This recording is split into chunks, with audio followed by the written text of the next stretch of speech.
Hello geometry students, my name is Jami Emigh, and this video is our discussion on chapter 12, circles and other conic sections.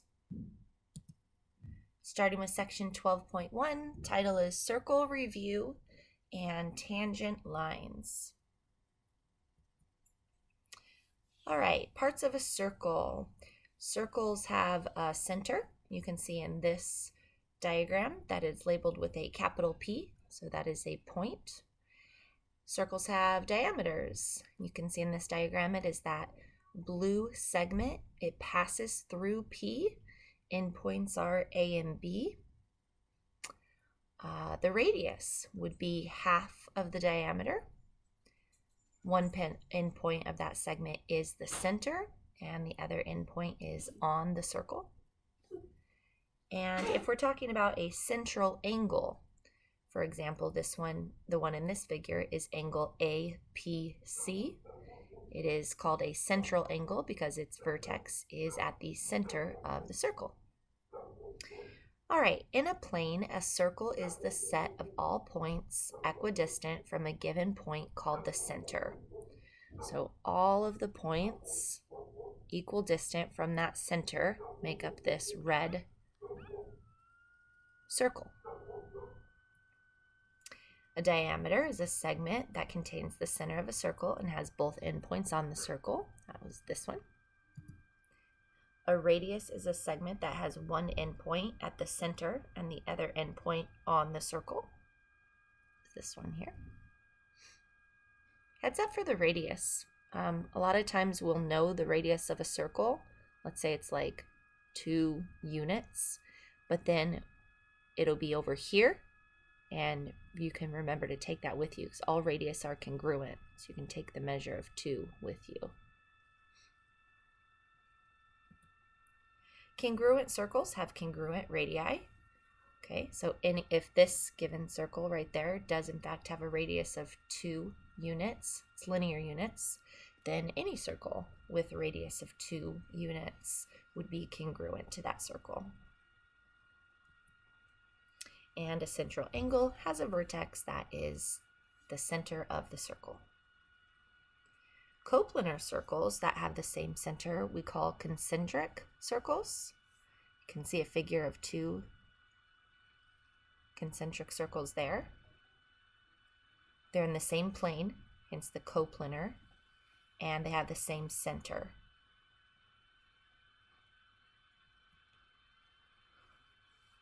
All right, we're going to talk about arc measure now, and this would be a part of the circle. So if you go all the way around the circle, this whole arc, it would measure 360 degrees, and its distance would be what we call the circumference of the circle. So 2 things to note what I just said there. It has a measure,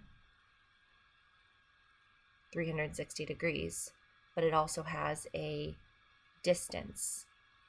So if we were to walk around the circle, that would be the circumference equals 2 pi r. All right, so looking at this figure, we have a minor arc right here, r to t. That's a minor arc because it goes less than halfway around the circle. And the way you'll write down arc is by putting that arc symbol over the 2 endpoints of the arc. And for this particular arc, it has a 50-degree measure, and that is the same measure as the central angle that contains it. Right? So 2 things I want you guys to notice there. This 50 degrees, it measures this angle, RST. It also measures this arc, 50 degrees. Not the length of the arc, the measure of it in degrees. Okay, not the length. The length is calculated by part of the circumference, 2 pi r multiplied by some fraction of that. We have a major arc in the figure. It's in blue. It starts at T. Oops, let me erase all this other work. Let's say it starts at T, passes through Q, stops at R. It's a major arc because it's more than a semicircle, and you'll have to use 3 letters to identify it. the starting and the end point, if you want to think about it like that, and one letter that it passes through as well. This arc right here has a measure of 310 degrees. Let's see where we got that from. The whole circle is 360, right? So if 50 of it is taken up by this central angle, that means 360 degrees. 50 degrees are taken up already, so we have 310 degrees left. So from here to here, that arc has a 310 degree measure. Remember, that is not the length of that arc. If you were to spread that out, like pretend it's a shoestring, and you had it wrapped around this circle, and then you take it off of the circle, so it's stretched out like this, that would be the length of the arc, okay? The measure is 310 in degrees. The length is in linear units. All right, and the measure of a semicircle is 180 degrees. So if the diameter, notice that the diameter is always a 180 degree straight angle, and so its intercepted arc has the same measure. Okay, so if you can find the measure of the central angle, then you can find the measure of its corresponding arc. And vice versa. If you know that the arc measure, let's go with this minor arc right here. If you know that that is, say, 55 degrees, then you know that the central angle is also 55 degrees. Okay, now let's talk about arc length. And this is going to be in linear units. And the length of an arc of a circle is the product, so multiply, of the ratio, the measure of the arc, so that's your numerator, and that is going to be in degrees, divided by 360, or over 360 degrees, and the circumference of the circle. All right, so let me show it to you, let's look at it in this form here. The length, we read this length of arc, because the arc symbol right there, AB, is equivalent to the measure of your arc AB, so something in degrees, over 360, and then it said product, so there's times, and this right here is the formula for the circumference of a circle. One other way to look at it is if you're working with the diameter, 2 times r is the same thing as the diameter, so the second one that you see here is just substituting diameter in for 2r. I like to think of this, one way that helps me remember it rather is I find the entire circumference. So if I'm finding the length of an arc, I just start with the circumference. So I use 2 pi r. I've practiced with that so much, I'm comfortable with that. Arc length, I haven't practiced as much. So to just get myself through it, whenever I'm asked to find the arc length, I find the entire circumference, okay? That's my starting point. That's this part of the formula. Then once I find the circumference, I multiply it by, and so let's talk about this one right here. I would multiply that by 50 of the 360 degrees. So whatever the arc measure is. So it's saying, okay, we're not going to do the whole circumference. We're only going to do a fraction of it. Well, which fraction of it are we going to use? We're going to use 50 of the whole 360 degrees. Congruent arcs have the same measure and are in the same circle or incongruent circles. So in this figure here, we have 2 congruent arcs, arc XY and arc SRS. The way you note that, be careful of the notation, you see it right here. The arc over XY, congruent symbol, arc over RS. Okay, if we were talking the measures of those arcs, then we would say those are equal. So the measure, and you would put the lowercase m in front, just like with segments. You guys, you did this all with segments before, so refer back to the segments if you're feeling a little overwhelmed with the arcs. So we would use a congruent sign if we're talking about the actual arc, and an equal sign if we're talking about the measure of the arcs. It is possible for two arcs to have the same measure, but to have different lengths. It's also possible for two arcs to have the same length, but to have different measures. Okay, so the point of this statement right here is be careful that you're not just going, oh, those angles are automatically congruent, or those arcs are automatically congruent based off of equal measures or based off of equal lengths. It takes both. You need your arcs, your two arcs, to have equal measure and equal length for them to be congruent. And you can see two figures that are counterexamples, or examples that support this statement here. First one, we've got these two arcs in these circles right here. I'm looking at these ones here, okay? Those arcs, they have the same measure, 45 degrees each, but those are not congruent arcs. You can see that one circle is smaller, and therefore the arc on this one is shorter than the arc on this one. So same measure, but different lengths. Then this one here, supporting that statement above, those two arcs could have the same length. Like if you were to stretch that out and stretch that out, they may have the same linear measurement, same length, but you can see that one is 45 degrees and one is 60 degrees because one circle is bigger than the other circle. So they could have equal lengths but different measures, so they would not be considered congruent. So when checking for congruent arcs, make sure you check that they have equal length and equal measure. All right, let's try an example. Circle O has a radius of 18 meters. They didn't put it on the figure. I like to put on the figure whenever I can, and with that, if it doesn't make it too cluttered. I'm even just going to add on these congruent tick marks for all the radius, so you can just remember that each of those is 18 meters. Okay, we're asked to find the measure of arc BE. All right, so before you start, I want you to ask yourself, measure of arc BE. Is your answer going to be in degrees or linear units? So meters. Will your answer be in degrees or meters? If you said degrees, you got it right. Arc measures will always be in degrees or radians, but we're using degrees in this course. Okay, so arc BE. I like to circle the B, travel to E, stop right there.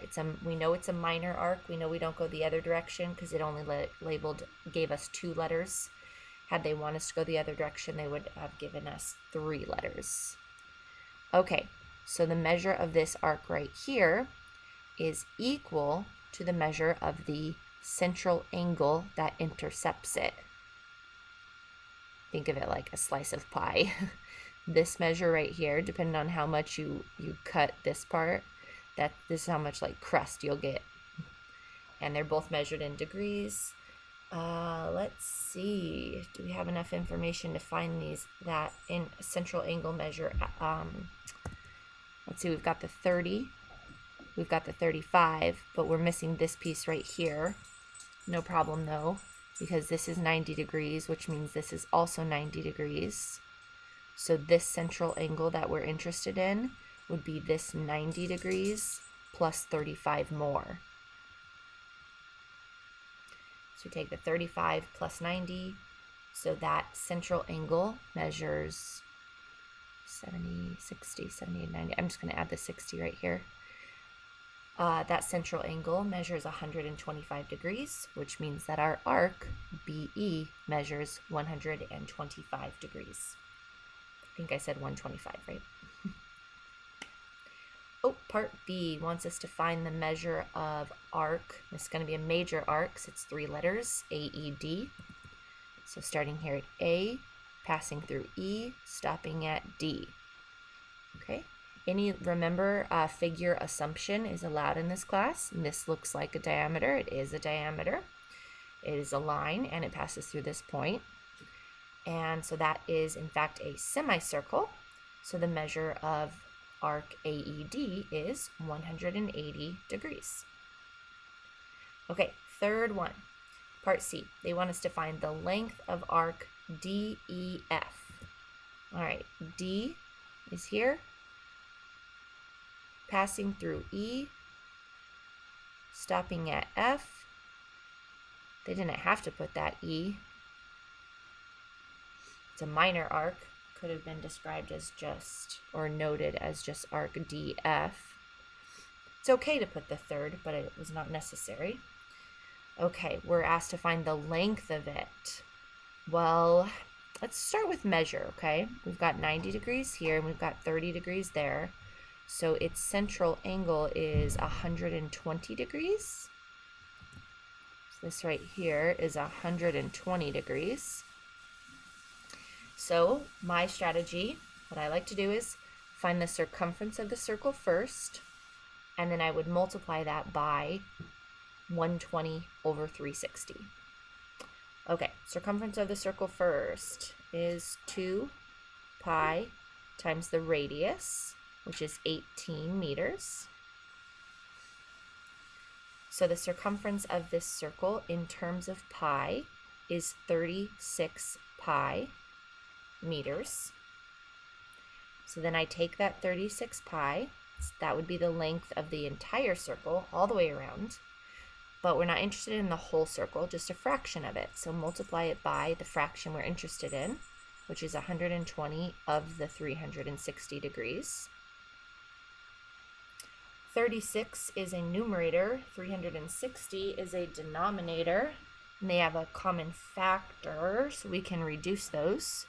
Divide this one by 36, we get 1. Divide this one by 36, we get 10. Oh, we can reduce again. 120 is a numerator, 10 is a denominator. They have a common factor of 10, so we can reduce 120 divided by 10, we get 12, and 10 divided by 10, we get 1. Okay, so we're left with the numerators. There's a 12 and a pi, and in the denominators, there's just a 1, which we don't have to put. So that arc, DEF, is 12 pi meters. And I have it typed up here, look nicer for us. Length of arc, DEF, is equal to the measure of the arc over 360 times the circumference, which is 120 of the 360 times the circumference, 2 pi 18. And reducing that, we get down to that 12 pi meters. It's a good problem. I do want to point out one more thing. Notice that that entire circumference was 36 pi. And so for this piece of it, we got 12 pi. It's just a good way to check that you didn't make a mistake. 12 pi is smaller than 36 pi. It's a third of it, actually. If we were to cut this into thirds, each of these is 12 pi, which makes sense because 120 divided by 360 is 1/3. So we have 1/3 of the circumference, giving us 12 pi, and that is measured in meters. Tangents. A tangent to a circle is a line. It has to be in the same plane of the circle, and it has to intersect the circle in exactly 1 point. Okay? Not 1.5, not half, not 2. It's got to intersect at exactly 1 point. The point where a circle and a tangent intersect, we call the point of tangency. Okay, so looking at this figure here, B is the point of tangency. Line AB is the tangent, and the blue is the circle. Tangent lines, that was the definition of one, but then we use them to help us find measures. Tangent radius theorem and its converse is also true. So let's do the if then, noting that if we switch the,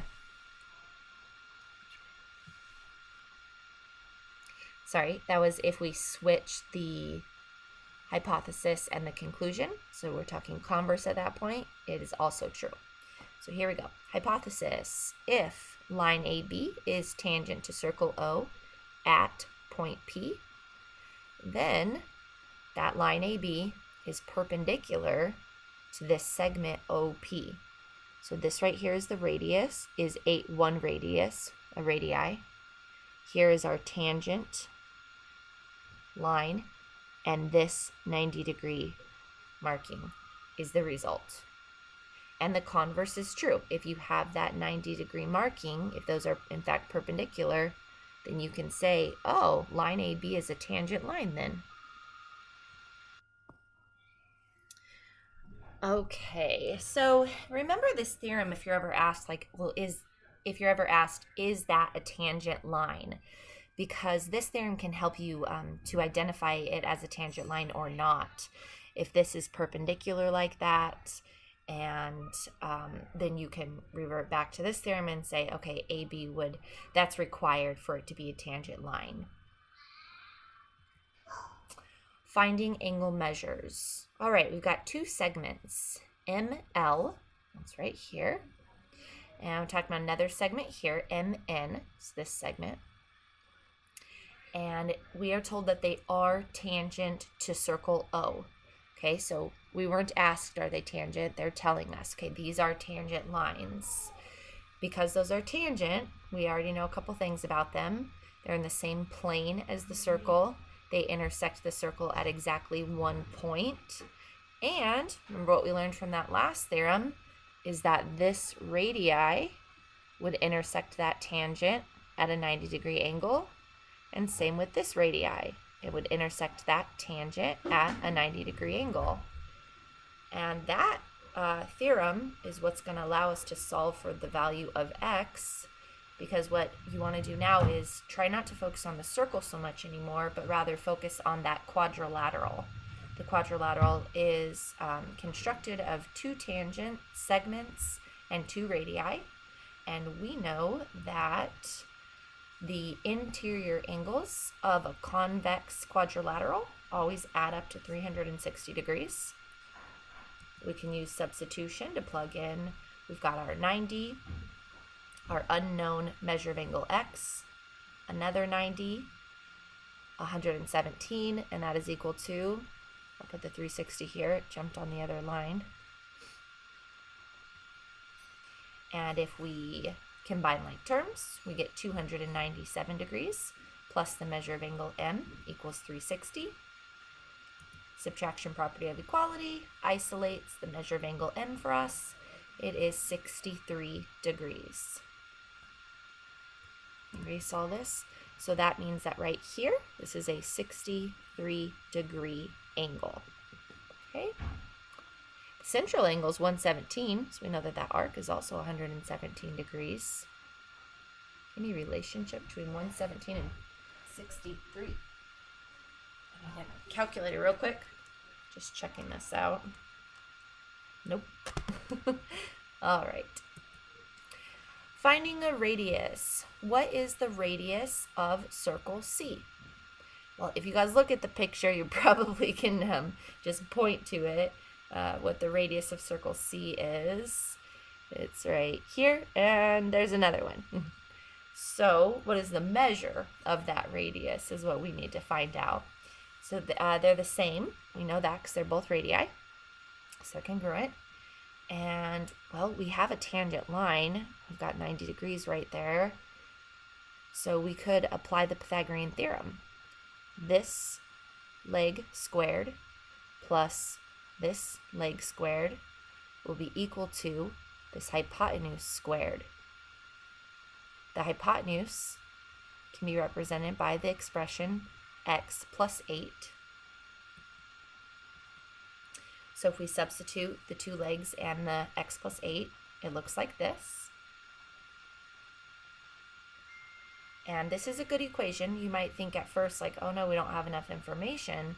but we do because x and x are the same variable. So this is an equation with only one unknown.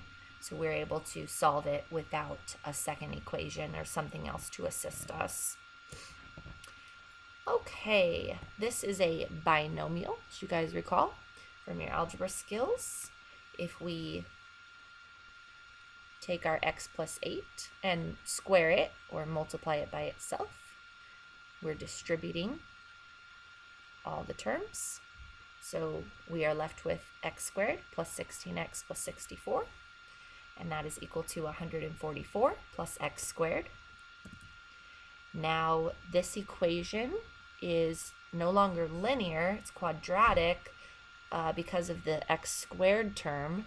So we would typically set it equal to 0, but I can see that if we subtract x squared from both sides, those will cancel out, so we don't have to deal with it as a quadratic equation. We can deal with it as linear. So subtract 64 from both sides, and then divide both sides by 16, and we get x equals 5. So it turns out that this circle has a radius of 5, and this is, oh wow, it's a Pythagorean triple. 5, 12, and right there is 5 plus 8, which is 13. So we have a 5, 12, 13 Pythagorean triple. Common tangents are lines or segments or rays that are tangent to more than one circle. So look at this figure here. We have two circles, okay? And these two circles, they actually have 3 tangents in common. It's hard to believe you can take 2 circles and construct 3 tangent lines and it being tangent to all 3. But you can do that if your 2 circles are as they are in this figure. So here are the 3 common tangents, 1, 2, and 3. There are 2 of those are called external, and they are in green. So we have 2 external tangents, 1 and 2.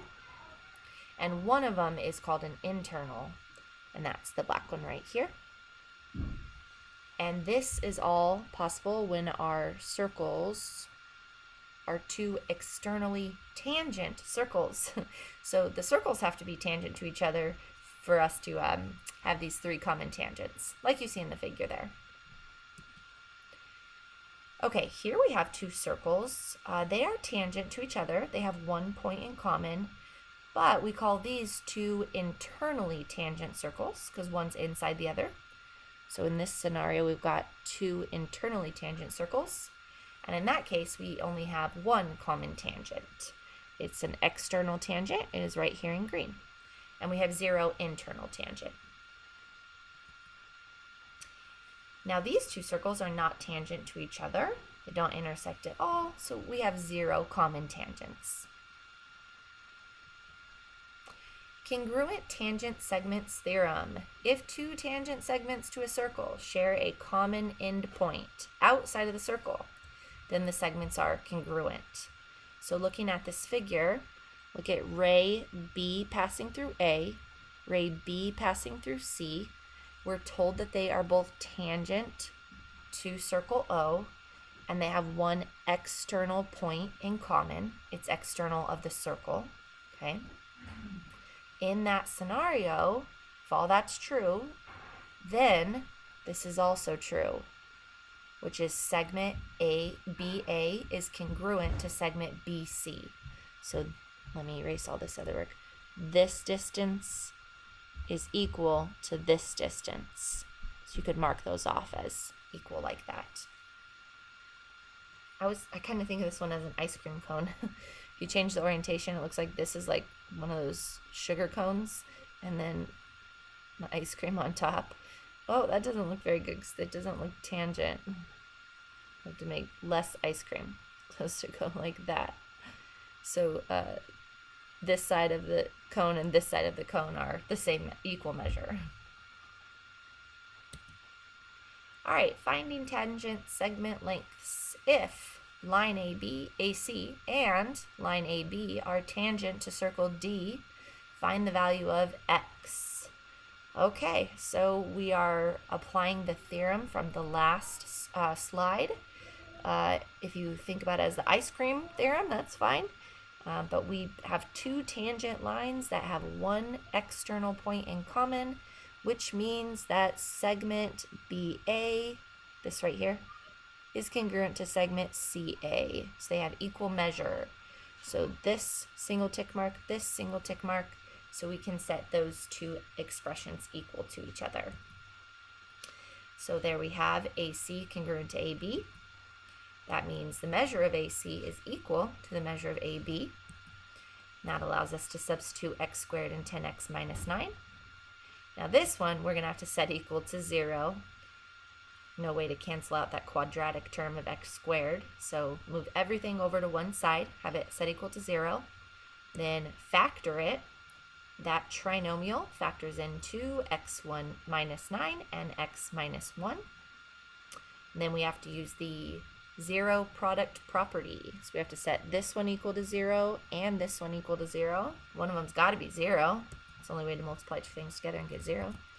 So we have x is equal to either 9 or equal to 1. Okay, so two possible values for x are 9 and 1. Seems like it's quite a range. It could be 1 or 9. Let's check our work. 1 squared, so that would be a 1 unit segment. From C to A, it'd be 1 unit. Let's check if B to A would be the same if x equals 1. That'd be 10 times 1, which is 10, minus 9. Yeah, it equals 1 also. So if you take x and you turn it into a 1, you have congruent segments. Let's try the 9. 9 squared is 81. 10 times 9 is 90. Minus 9 is also 81. Yep, x can take on two values, 1 or 9. Circles inscribed in a polygon. This is like 3 ice cream cones, I think of this one as. Circle O is inscribed in triangle ABC. What is the perimeter? Okay, well, this is like one of the ice cream cones, if you will. It's 2 tangents with one common endpoint. So if that part's 10, then this part's also 10. Here's another one, 2 tangents with one common external endpoint. So if that part's 8, this is also 8. And here's the third one, 15, and this would also have to be 15. So for our perimeter, we've got to add all of that up. Those are the 3 that we just identified, the 10, the 15, and the 8. And now we have to add it all up. So our perimeter is 10 plus 15 plus 15 plus 8 plus 8 plus 10. That gives us a perimeter of 66 centimeters. And that will conclude our discussion on section 12.1. My name is Jami Emigh. Thank you for joining me, and I will see you next time for our discussion on section 12.2.